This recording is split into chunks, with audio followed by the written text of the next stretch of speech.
अस्सलामुअलैकुम फ्रेंड्स, कैसे हैं आप लोग। तो आज ईद स्पेशल में मैं आपके लिए लेकर आई हूँ ब्रेन मसाले की रेसिपी।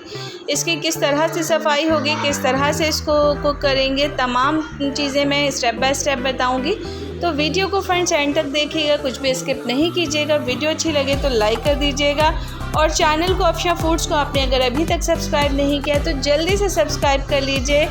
आज हम बनाएंगे मज़ेदार सा ब्रेन मसाला, जो कि आप बाज़ार से जाके और रेस्टोरेंट में बहुत एक्सपेंसिव खाते हैं। तो आज मैं आपको इसकी सफाई के साथ साथ, इसकी क्लीनिंग के साथ साथ इसकी कुकिंग तमाम चीज़ें बताऊंगी। तो यहाँ मैंने लिए है, बिस्मिल्लाहिर्रहमानिर्रहीम करते हैं, वीडियो स्टार्ट करते हैं। तो यहाँ मैंने 2 मटन का जो यानी बकरे का ब्रेन ले लिया है और उसको मैं क्या सादे पानी में डालकर रख रही हूँ। अब देखिए इसकी क्लीनिंग फ्रेंड्स इस तरह करनी है, बिल्कुल टैप वाटर है, इसको अच्छे से वॉश कर लेंगे टैप वाटर से।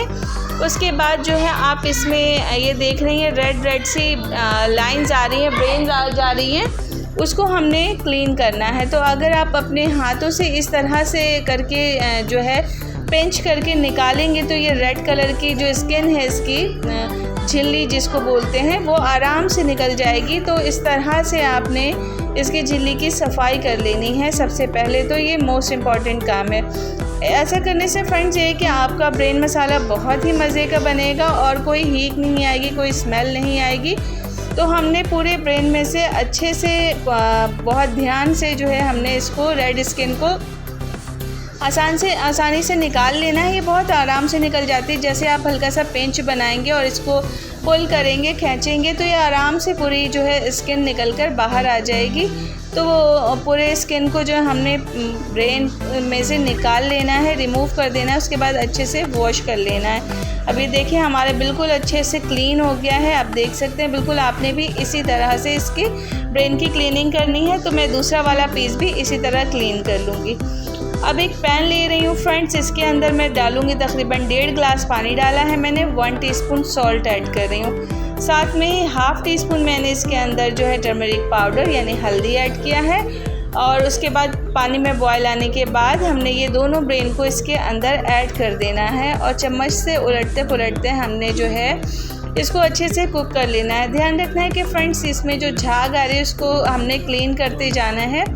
तो ये तकरीबन मैंने 12 से 15 मिनट जो है मैंने ब्रेन को अच्छे से पकाया है और ये प्रॉपर कुक हो गए।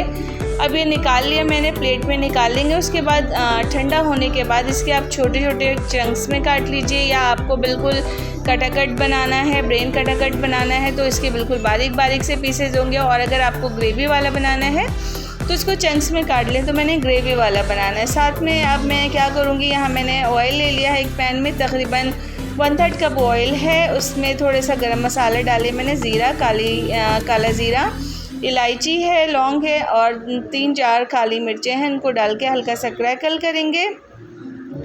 एक लार्ज साइज़ की अनियन को मैंने पीस लिया है दरदरा सा और उसको थोड़ा सा भून लिया। साथ में लहसुन अदरक का पेस्ट ऐड करेंगे 1 टेबलस्पून भर के। फिर साथ में एक मीडियम साइज़ का टमाटर मैंने इसको बारीक रफली चॉप कर लिया है, इसको भी ऐड कर देंगे। अब कुछ स्पाइसेस ऐड करेंगे। स्पाइसेस अपनी मर्ज़ी से कम ज़्यादा कर सकते हैं। तो मैं यहाँ मिर्च, हल्दी, धनिया पाउडर, ज़ीरा पाउडर, गरम मसाला पाउडर, ये तमाम चीज़ें डाल रही हूँ। ये आपके अकॉर्डिंग टू टेस्ट होगा, क्योंकि ब्रेन में कोई फ्लेवर नहीं होता है। तो आप इसमें अपने हिसाब से फ्लेवर स्पाइसेस कम और ज़्यादा कर सकते हैं। नमक और मिर्चें वगैरह जितनी आपके घर में खाई जाती है वैसे 1 टीस्पून मैंने ऐड किया। हल्दी जो है मैंने ½ टीस्पून ऐड किया। मसाले को अच्छे से भुनाई करने के बाद मैंने तकरीबन आधा कप इसके अंदर पानी ऐड किया है। और उसके बाद जो ब्रेन को मैंने चंक्स में काट कर रखे थे उसको पकने के लिए रख दिया। 2 से 3 मिनट के लिए लो टू मीडियम फ्लेम पे हमने कुक करना है। और जैसे ही आप देखें कि ये ऑयल सेपरेट हो गया है तो बस इसके ऊपर जो है गार्निश कीजिए कोरिएंडर लीव्स के साथ। और इसके साथ चाहें तो ग्रीन चिलीज़ भी सर्व करें और साथ में जिंजर के वेजेस भी डाल दीजिए। बहुत ही मज़ेदार से जो है ब्रेन मसाला बनकर रेडी हो गया है। तो फ्रेंड्स रेसिपी को ट्राई ज़रूर कीजिएगा और रेसिपी अच्छी लगे तो अपना फीडबैक देना भूलिएगा नहीं, लाइक कर दीजिएगा, एक थम्स अप देना भूलिएगा नहीं। तो ईद स्पेशल में मैं लेके आऊँगी आपके लिए नई recipe. Till then love you all, अल्लाह हाफ़िज़।